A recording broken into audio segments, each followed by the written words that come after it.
Hello friends, Ramayanam సాక్షాత్తు శ్రీ మహావిష్ణువు ధర్మాన్ని, న్యాయాన్ని, నీతిని, నిజాయితీని 4 పాదాలపై నిలబెట్టడానికి త్రేతాయుగంలో శ్రీరామ అవతారంగా జన్మించాడు.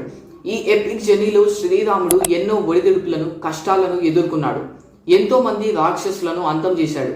ఆయన 14 ఏళ్ల వనవాసంలో ఎంతో మంది ఋషులను, మునులను కలిసి వాళ్ళ ఆశీర్వాదాలతో చివరికి వానర సేనతో హనుమంతుడి సహాయంతో రావణాసుని అంతం చేశాడు శ్రీరాముడు. ఏన్షియంట్ ఇండియాలో most epic and major scripts Ramayanam and Mahabharatam. ఈ రామాయణం అనేది కేవలం ఇండియాలోనే కాదు, బట్ ఆల్సో వరల్డ్ వైడ్గా ప్రసిద్ధి చెందింది. సౌత్ ఈస్ట్ ఏషియాలో ఉన్న Indonesia, Thailand, Cambodia, Malaysia and Laos వంటి దేశాలలో కూడా ఈ రామాయణాన్ని ఒక కల్చర్గా ఫాలో అవుతారు. మనం ఇండియాలో దసరా అంటే విజయదశమి రోజు రావణాసుని నిప్పుతో తగలబెట్టి సెలబ్రేట్ చేసుకుంటాం. శ్రీరామనవమి రోజు రాముల వారి కళ్యాణాన్ని వేడుకగా జరుపుకుంటాం. దీపావళి రోజు దీపాలతో రాముల వారిని ఆరాధిస్తాం. ఇలాగే డిఫరెంట్ కంట్రీస్లో రామాయణం యొక్క కల్చర్ని, పండుగల్ని రకరకాలుగా డిఫరెంట్గా జరుపుకుంటూ ఉంటారు. ఫర్ ఎగ్జాంపుల్, ఇండోనేషియాలోని బాలీలో గలుంగన్ అనే ఫెస్టివల్ని జరుపుకుంటారు. థాయిలాండ్లో సోంగఖరం, నేపాల్లో దశైన్ అండ్ కాంబోడియాలో రీమ్కర్. ఈ పండుగలన్నిటికీ కూడా రామాయణంతో సంబంధం ఉంది. ఇవాల్టి వీడియోలో మనం రామాయణానికి సంబంధించిన 5 అన్నోన్ ఫ్యాక్ట్స్ గురించి, 5 అన్నోన్ మిస్టరీస్ గురించి తెలుసుకుందాం.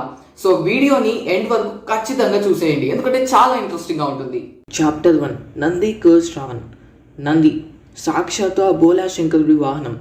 మనందరికీ తెలుసు, రావణుడు రాక్షసులకు రాజు, ఎంతో దుర్మార్గమైన వాడు. అతను తనకున్న అసురుల బలంతో, తనకు ఉన్న శక్తితో ప్రపంచాన్ని జయించాలనుకున్నాడు. దేవతలకు రాజైన ఇంద్రుడిని కూడా తన ఆధీనంలో ఉన్నాడు రావణుడు. రావణాసుడికి ఎంతటి దుర్మార్గపు ఆలోచనలు ఉన్నాయో అంత కొంత శివుడి మీద భక్తి కూడా ఉంది. రావణాసుడికి అన్ని వేదాల పట్ల జ్ఞానం ఉంది.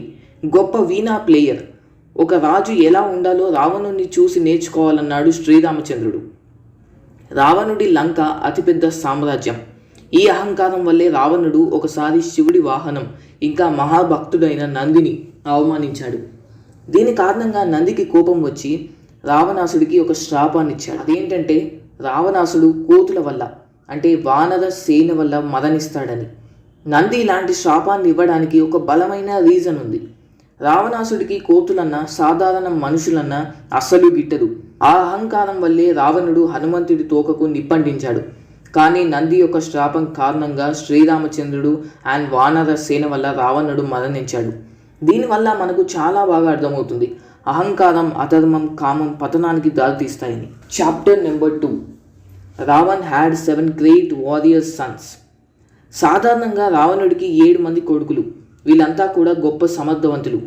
కానీ రామాయణంలో మనం కేవలం మేఘనాథుడు అండ్ అక్షయ కుమార వీళ్ళిద్దరి పేర్లే మనం ఎక్కువగా వింటాం. మిగతా 5 మంది గురించి దాదాపు తెలియదు. వాళ్ళే అతికయ, నరంతక, దేవంతక, త్రిశిర, ప్రహస్త. ఈ 5 గురించి మీలో కొంతమందికి తెలిసే ఉంటుంది. తెలిసిన వారు కామెంట్ సెక్షన్లో కామెంట్ చేయండి. మన వాల్మీకి గారు రాసిన ఎపిక్ రామాయణంలో ఎక్కువగా మేఘనాథుడిని మెన్షన్ చేశారు. ఎందుకంటే మేఘనాథుడు ఒక గొప్ప మాయావి. అంతేకాకుండా రామాయణంలో ఒక మోస్ట్ ఇంట్రెస్టింగ్ సీన్ని చూస్తాం. మేఘనాథుడు హనుమంతుడిపై బ్రహ్మాస్త్రాన్ని ప్రయోగించినప్పుడు హనుమంతుడు దాన్ని గౌరవించి లొంగిపోతాడు. ఇదే కాకుండా మేఘనాథుడు యుద్ధంలో గెలవడానికి ఎన్నో పూజలు, యజ్ఞాలు చేసేవాడు. రావణాసుడికి తన 7 కొడుకులలో మేఘనాథుడి మీద నమ్మకం ఎక్కువగా ఉంటుంది. నేను చెప్పిన అతికయ, నరంతక, దేవంతక, త్రిశిర అండ్ ప్రహస్త వీళ్ళ గురించి డిఫరెంట్ కంట్రీస్ వాళ్ళ ఓన్ రామాయణం స్క్రిప్ట్స్లో మెన్షన్ చేశారు. అంతేకాని ఇవి వాల్మీకి రామాయణంలో లేవు. Chapter number 3, king Dasharatha had a daughter. Dasharatha మహారాజుకి 4 కొడుకులు. అది మనందరికీ తెలుసు, రామ, లక్ష్మణ, భరత, శత్రుఘ్నులు. కానీ ఫ్రెండ్స్, మీకు ఈ విషయం తెలుసా? దశరథ మహారాజుకి ఒక కూతురు కూడా ఉంది. ఆమె పేరే శాంత. ఈమె కౌసల్యాదేవి యొక్క మొదటి సంతానం, అంటే అందరికంటే eldest and first daughter. Kausalyadevi Angadesh అనే రాజ్యానికి క్వీన్ అయిన వర్షినికి సిస్టర్ అవుతుంది. కానీ రామాయణంలో శాంత అనే పేరు గురించి ఎక్కడా ప్రస్తావన రాలేదు. ఎందుకంటే వర్షినికి పిల్లలు పుట్టకపోవడం వల్ల దశరథ మహారాజు తన కూతుర్ని వర్షినికి దత్తతుగా ఇచ్చాడు. ఇదే కారణం చేత శాంత అంగదేశ్కి ప్రిన్సెస్ అయింది. ఆ తరువాత ఋష్యశృంగ అనే మహర్షిని పెళ్లి చేసుకుంది.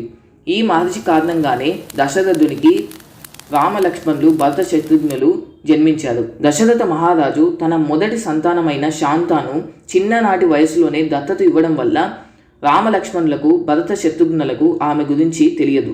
Chapter number 4, Ravan is the father of Mata Sita. మనం వాల్మీకి రామాయణాన్ని చూసుకున్నట్లయితే జనక మహారాజు అండ్ అతని వైఫ్ సునయనకి సీతమ్మ తల్లి డాటర్ అవుతుంది. యాక్చువల్గా జనక మహారాజుకి సీతమ్మ భూమిలో దొరికింది. వాల్మీకి రామాయణం ప్రకారం సీతమ్మ లక్ష్మీదేవి యొక్క అవతారం. కానీ సంగదశ అనే జైనీయుడు రామాయణాన్ని అతని వర్షన్లో రాసినప్పుడు అతను అన్నాడు సీతమ్మ రావణుడి యొక్క కూతురని. ఒకసారి రావణుడు వేదవతి అనే స్త్రీతో అసభ్యకరంగా తప్పుగా ప్రవర్తించాడు. దాంతో ఆ స్త్రీకి కోపం వచ్చి మళ్ళీ వచ్చే జన్మలో నేను నీ చావుకి కారకురాలనవుతానని శపించింది. ఈ కారణం చేత రావణుడు తన కూతుర్ని అడవులలో వదిలేశాడు అండ్ జనక మహారాజు ఆమెను అడాప్ట్ చేసుకున్నాడు. ఈ రకంగా చూస్తే రావణుడు సీతమ్మను కామంతో కాదు, ఒక తండ్రికి కూతురికి మధ్యలో ఉండే అఫెక్షన్ కారణంగా ఆమెను అపహరించాడు. కానీ ఈ వర్షన్స్ అన్నీ కూడా హిందూ మైథాలజీలో యాక్సెప్ట్ అవ్వవు. చాప్టర్ నెంబర్ 5, రావణ్ గీత. ఫ్రెండ్స్, మీరు భగవద్గీత గురించి వినే ఉంటారు.